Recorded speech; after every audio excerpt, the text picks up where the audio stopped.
బుచ్చి, sir. నిన్న evening చాలా రోజుల తర్వాత, ఎందుకంటే లాస్ట్ 10 days నేను ఊళ్ళో లేను కాబట్టి కొంచెం చూడటం డిలే అయింది.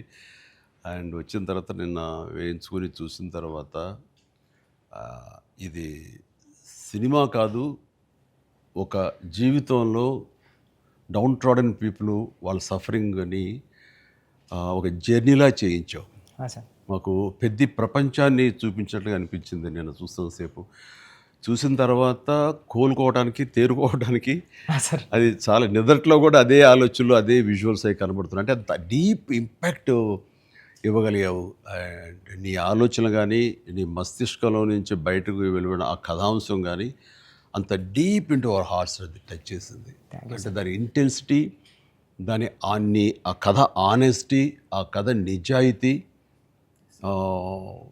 దాన్ని క్రియేట్ చేసిన నువ్వు కానీ, దాన్ని ప్రజెంట్ చేసినటువంటి విధానం కానీ, అండ్ ఫస్ట్ ఆఫ్ ఆల్ నీకు నేను మనస్ఫూర్తిగా నా అభినందనలు తెలియజేస్తాను.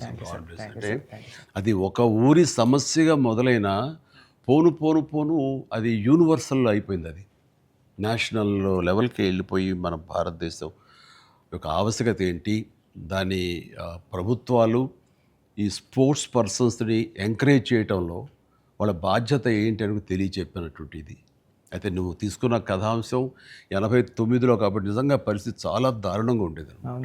నువ్వు చెప్పిన ఈ ప్రయత్నం డెఫినెట్లీ అందులోనూ ఆలోచింప చేస్తాను అనిపించింది నాకు. అది చాలా మంచి ప్రయత్నం. ఒక సోషల్ మెసేజ్, ఒక దేశానికి సంబంధించి ఒక అవేర్నెస్ కానీ, మరింత సమాయత్తం చేయటం కానీ, ఇవన్నీ కూడా ఈ సినిమా ద్వారా బాగా చెప్పావనిపించింది.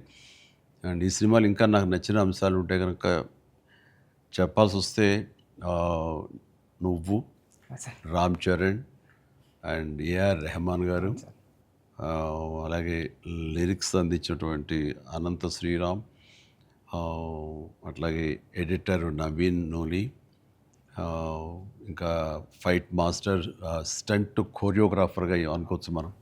ఈ కుస్తీలు, ఈ రెజ్లింగ్లు, వీటిని మీకు స్పెషల్గా శ్యామ్ కౌశల్ గారు అండి, విక్కీ కౌశల్ గారు. ఓకే, శ్యామ్ కౌశల్ గారు, ఆయన్ని నభాకాంత్ ఎగ్జిక్యూట్ చేసే ఫైట్ మాస్టర్గా ఆయన్ని, అండ్ జానీ మాస్టర్ కోరియోగ్రఫీ, ఇక వీటన్నిటి ఆర్ట్ డైరెక్టర్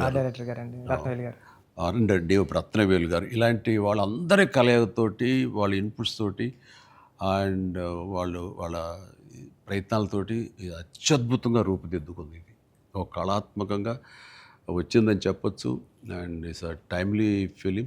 అండ్ చరణ్కి ఆర్టిస్టుల పరంగా వస్తే కనుక చరణ్ అయితేనేమి, జగపతి బాబు అండ్ శివరాజ్ కుమార్, ఫెంటాస్టిక్ శివరాజ్ కుమార్, బొమ్మని రాణి, అలాగే అబ్బాయి దివ్యేందర్ కొత్త విలన్గా కానీ ప్రతిదీ చాలా ఫ్రెష్గా ఉన్నారు, కొత్తగా ఉంది. ప్రతి ఆర్టిస్టు చిన్నవాళ్ళు అవని, జూనియర్ ఆర్టిస్టులు అవని, బ్యాక్గ్రౌండ్ ఆర్టిస్టులు అవని, వీళ్ళందరూ కూడా ఒక రియల్గా జరుగుతుంది, ఒక ఇన్సిడెంట్, ఒక సంఘటన జరుగుతుంది, ఒక ఊరి కథ, ఒక మట్టి కథ చెప్తున్నాం అనటానికి ఆ మనుషులు కూడా మట్టి మనుషుల్లాగా రస్టిక్గా అది క్రియేట్ చేయటంలోనూ, దాన్ని తెరకెక్కించడంలోనూ నువ్వు, నీతో పాటు నీ టీం మెంబర్స్ అందరూ, నీ క్రూ కానీ, క్యాస్ట్ కానీ అందరూ చాలా బాగా చేయగలిగారు. ఇవన్నీ చేయటానికి వెనకాల వెన్నెముకలా నిలబడ్డ వ్యక్తి సతీష్ కిలార్ గారు. ఆయన దేనికి నెరవలేదు. ఇదివరకంత గతంలో అన్ని సినిమాలకి ఆయన కొంచెం పరోక్షంగా వెనకుండా నడిపించేవాళ్ళు. ఇప్పుడు తెర ముందుకు వచ్చారు బాహాటంగా ప్రొడ్యూసర్గా. కాబట్టి ఆయన ప్రయత్నం కానీ, ఆయన గుండె ధైర్యం కానీ, దీన్ని నీ మీద పెట్టుకున్న నమ్మకం కానీ, కంటెంట్ మీద ఆయనకు ఉన్నటువంటి విశ్వాసం కానీ, ఇవన్నీ కూడా ఈరోజు సఫలీకృతమైనవి. అండ్ అవ్వటానికి మీరు అందరూ ఎంత ప్రయత్నాలు చేసినా సరే తెర మీద కనిపించడానికి రామ్ చరణ్ ఎలా చేస్తాడు అనే దాని మీద ఉంటుంది కదా. మీరందరూ బాగా నటించాడండి. నిన్న వాళ్ళ అమ్మ అంటుంది, బాగా నటించాడు అన్నది కరెక్ట్ సర్టిఫికేట్ కాదు రేఖ, కరెక్ట్ మాట కాదు. జీవించాడు అని అనాలి. నాకు పాత్రలు ఒదిగిపోయాడు అని నాకు అనిపిస్తుంది.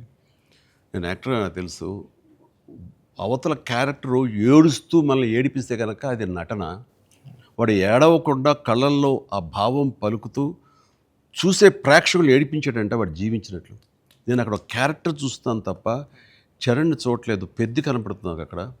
పెద్ది తను ఏడవకుండా తన భావోద్వేగాల్ని కళ్ళ ద్వారా చూపిస్తున్నాడు తప్ప ముఖవళికల ద్వారా, మజిల్స్ ద్వారా చూపించట్లేదు. అది చరణ్ స్పెషాలిటీ. అందుకని మనం ఎక్కువ ఇన్వాల్వ్ అయిపోతారు.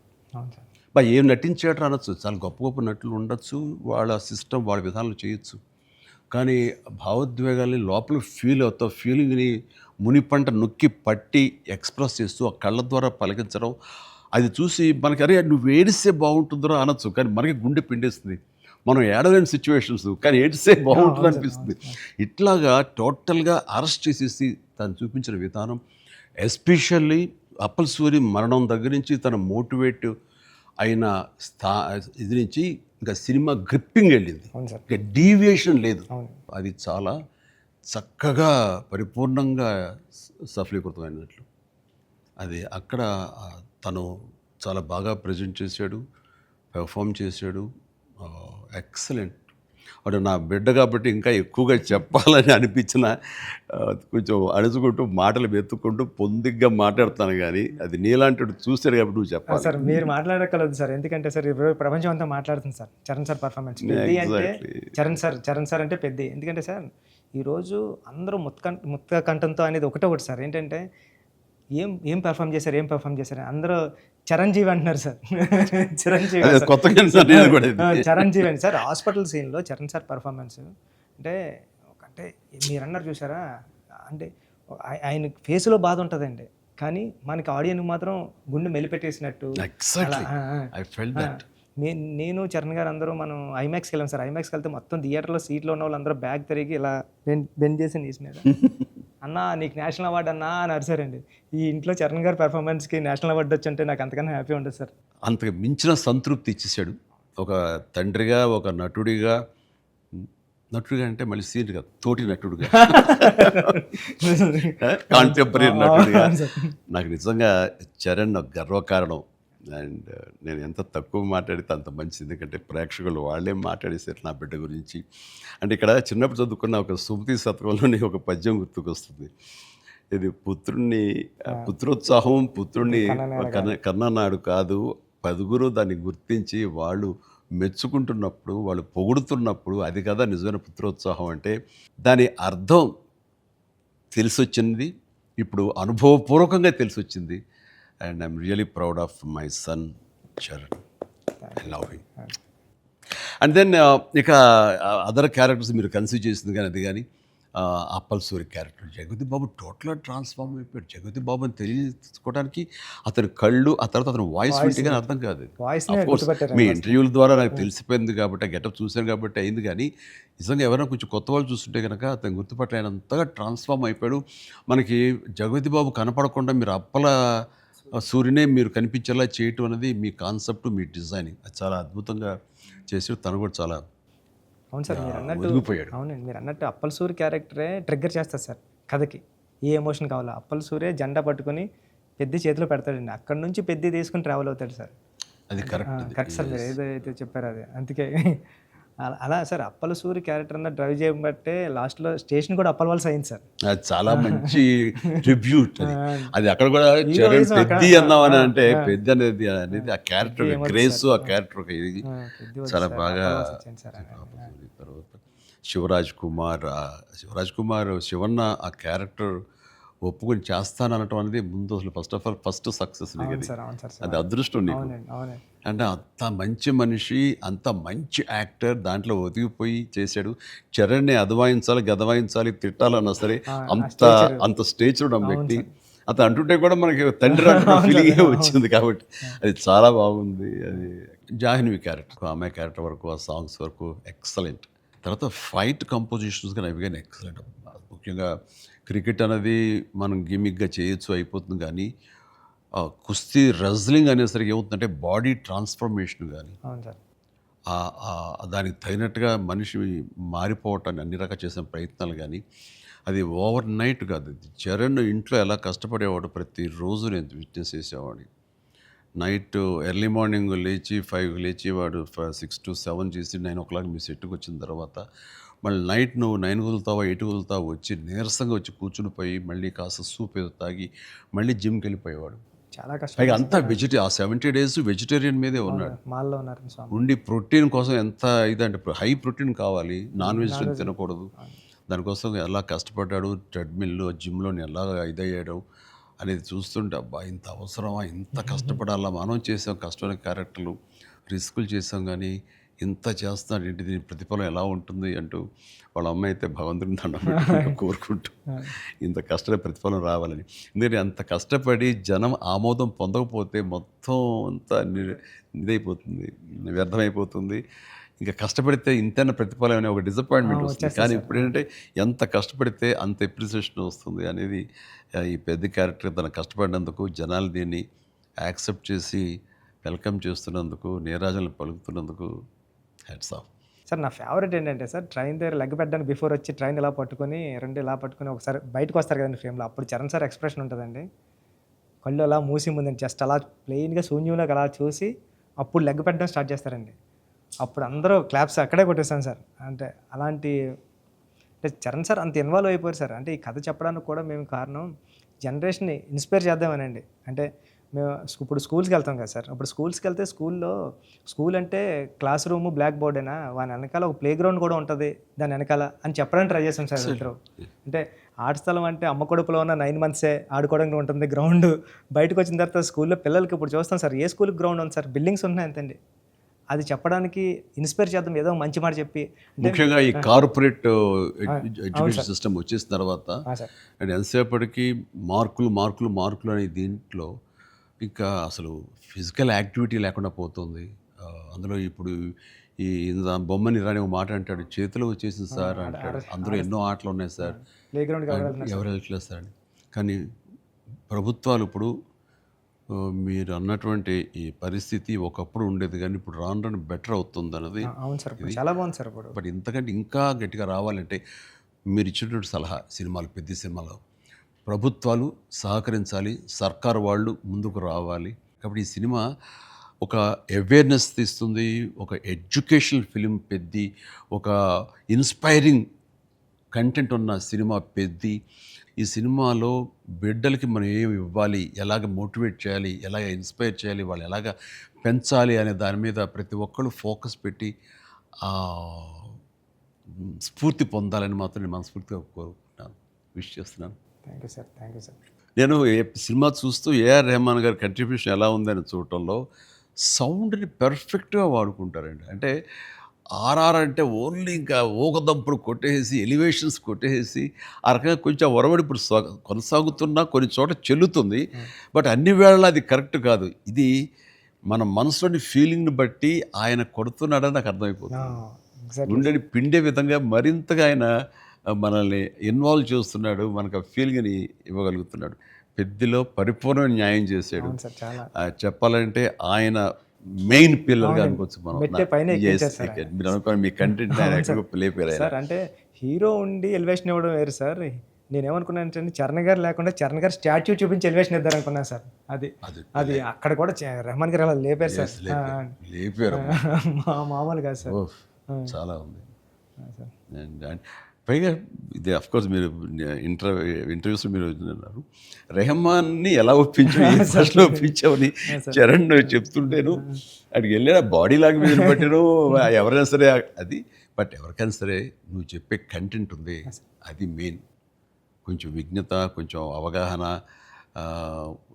ఆ సెన్స్ ఉండే ఎవరికైనా సరే ఆ కంటెంట్ నువ్వు చెప్పగానే దానికి డెఫినెట్లీ ఆమోదయోగ్యం, ఆమోద ముద్ర పడిపోతుంది.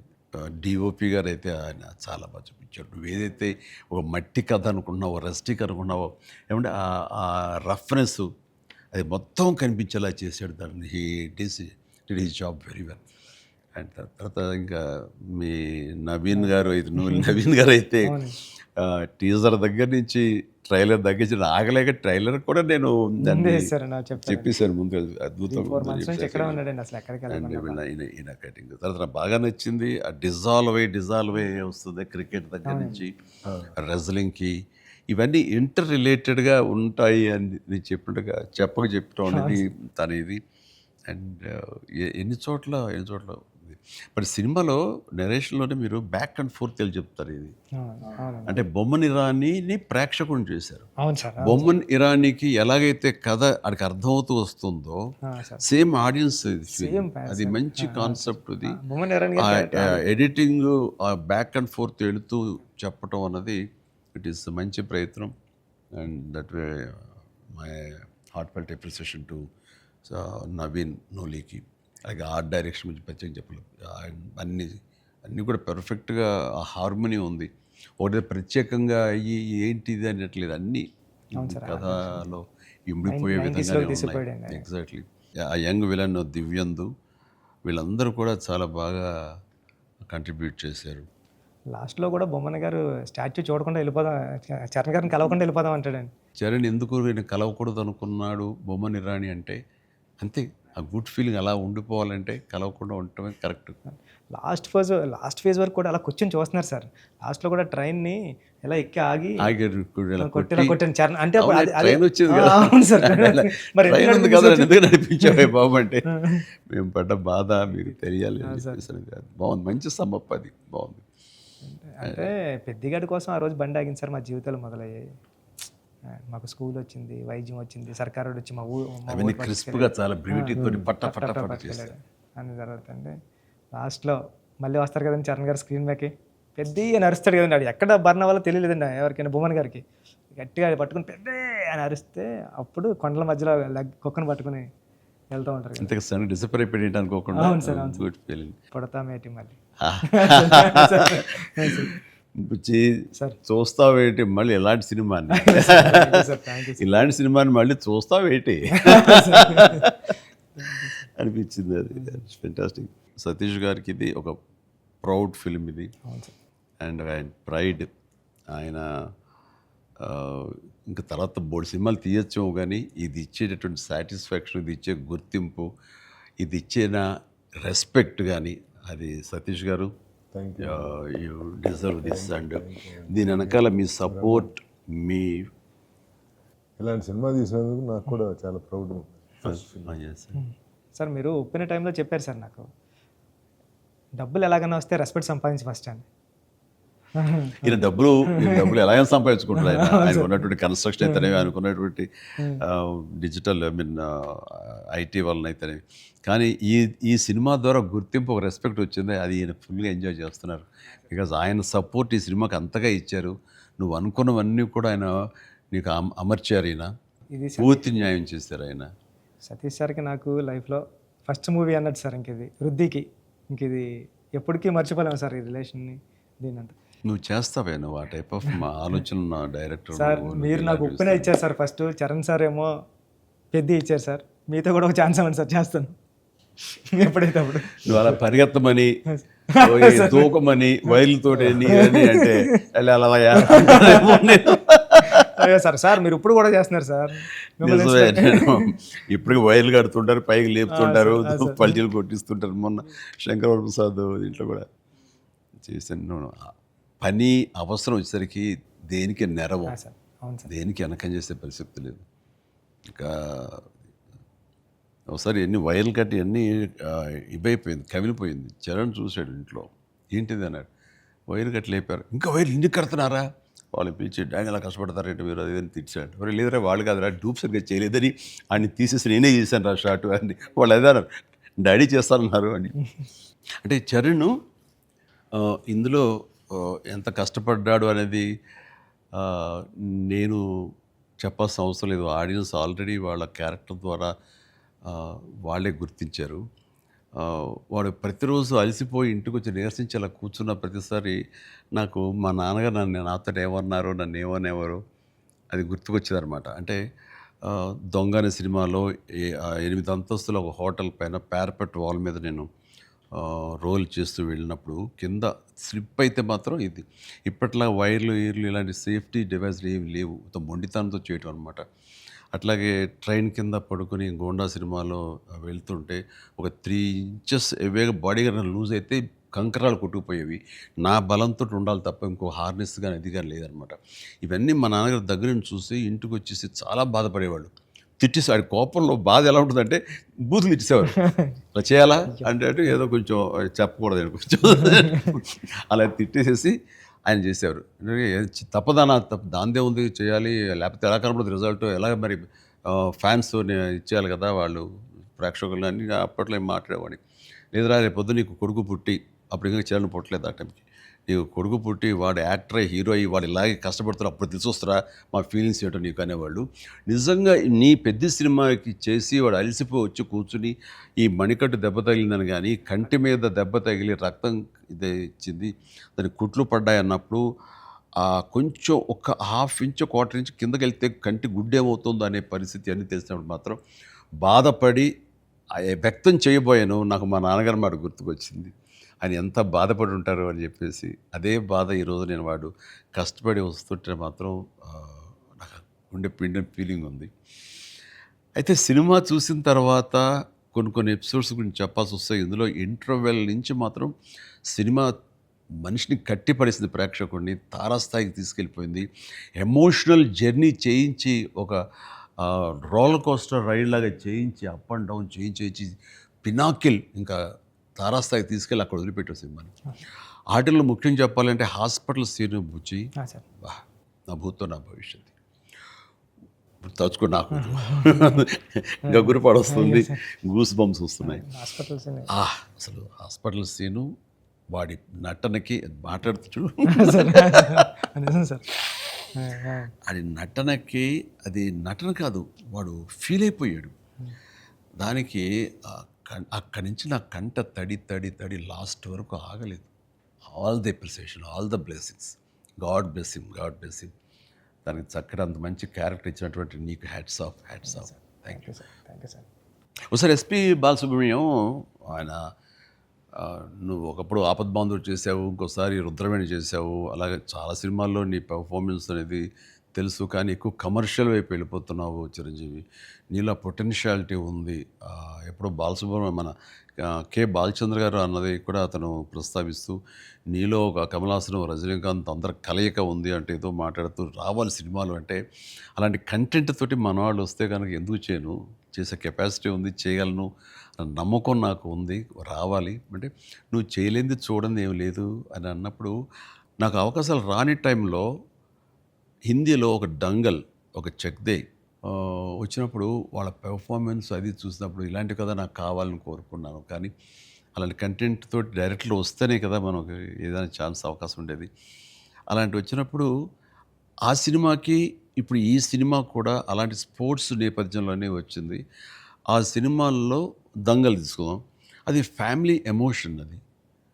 అండ్ దోస్ కుస్తీకి సంబంధించిన, రజనీకి సంబంధించిన ఫ్యామిలీ ఆడబిడ్డల వాళ్ళ ఇంటర్నల్ డ్రామా గుండెని కట్టిపడేస్తుంది, పిండేస్తుంది. అండ్ నీ సినిమా ఈ పెద్ద వచ్చేసరికి రస్టిక్ స్పోర్ట్స్ డ్రామా అండ్ అవేర్నెస్ని మోటివేట్ చేస్తూ ఒక రకమైన ఎడ్యుకేటివ్ ఫిలిం ఇది. ప్రతి ఒక్కరికి, ప్రభుత్వాలకి అయితేనేవి, చిన్నపిల్లలకి, తల్లిదండ్రులకి, ప్రేక్షకులకి అందరికీ ఒక అవేర్నెస్ ఆలోచింపచేసే సినిమా ఇది. అందుకని అవి క్లాసిక్ స్పోర్ట్స్ డ్రామాలైనా ఇది రస్టిక్ ఒక గ్రామీణ నేపథ్యంలో ఉండేటటువంటి మట్టి కథ, మట్టి గేమ్స్, మట్టి మనుషుల కథ ఇది. అందునే దీనికి ఎక్కువ లాంజివిటీ ఉంటుంది, దీనికి ఎక్కువ ఆదరణ ఉంటుందని నా భావన. అండ్ దట్ వే ఇలాంటి కథ చరణ్ రావటం అనేది నేను మిస్ అయింది, చరణ్ పొందాడు. కాబట్టి ఆ అవకాశం వచ్చింది కాబట్టి కొంతమంది చిరంజీవిని మించిన వాడు చరణ్ అంటున్నారు, ఒప్పుకుంటున్నారు మనస్ఫూర్తిగా. కానీ ఒక తండ్రిగా గర్వంగా ఉంది, ఒక నటుడిగా కొంచెం కష్టంగా ఒప్పుకోవాల్సి వస్తుంది. చాలా బాగా చేసేవారు చరణ్, లవ్ యూ. గ్రామీణ వాతావరణం ఈ నేపథ్యంలో కథల్లో అఫ్కోర్స్ మీ గురువు గారు సుకుమార్ పెట్టింది పేరు. సుకుమార్ సినిమా రంగస్థలం కానీ ఇప్పుడు ఈ సినిమా ఇది చూసినప్పుడు నాకు అఫ్కోర్స్ నిన్న మొన్న చనిపోయారు, దివంగతులయ్యారు భారతిరాజా గారు.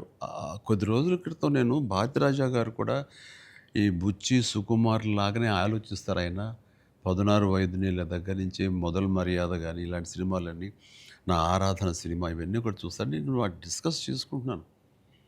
ఆ 2 డేస్లోనే నిన్న మొన్న ఆయన చనిపోయారని తెలిసిన ఇది డ్యూ రెస్పెక్ట్ ఆయనకి మనస్ఫూర్తిగా మనం ఆయన ఆత్మశాంతి చేకూరాలని ఈ సందర్భంగా కోరుకుంటున్నాను. అండ్ ఆయన ప్రస్తావన ఎందుకు వచ్చిందంటే అలాంటి సినిమాలకు ఆయన పెట్టింది పేరు. అదే రొమాంటిక్ సినిమాలు అవని, లేకపోతే drama Avani, family drama Avani. And very good. ఆయన గ్రౌండెడ్. అలాగా మళ్ళీ సుకుమార్ గారు, మీరు మన తెలుగులో అంత గ్రౌండెడ్ ఫిల్మ్స్ తీస్తుంటారు. మీ ఆలోచన అవి కానీ రస్టిక్గా ఉంటాయి, రూరల్గా ఉంటాయి, గ్రామీణానికి సంబంధించినవి ఉంటాయి. అట్లాగా ఆయన ఆ, ఈ ఈ ఈ- ఇందులో మనస్ఫూర్తిగా నేను ఇలాంటి ఒక శిష్యుడికి ఇన్స్పైర్ చేసి ఇలాంటి మంచి కథ ఎన్నుకోవడానికి, ఆలోచించుకోవడానికి ఒక కథకుడుగా, ఒక డైరెక్టర్గా ఆ, నువ్వు అతనితో అసోసియేట్ అయ్యి నువ్వు నేర్చుకున్నందుకు, నేను ఇన్స్పైర్ చేసేందుకు, నీలాంటి వ్యక్తిని ఈ పెద్ద ద్వారా మాకు ఇచ్చినందుకు అండ్ మనస్ఫూర్తిగా నీ సందర్భంగా సుకుమార్కి నేను నా అభినందనలు తెలియజేయాలి. సుకుమార్ ఒక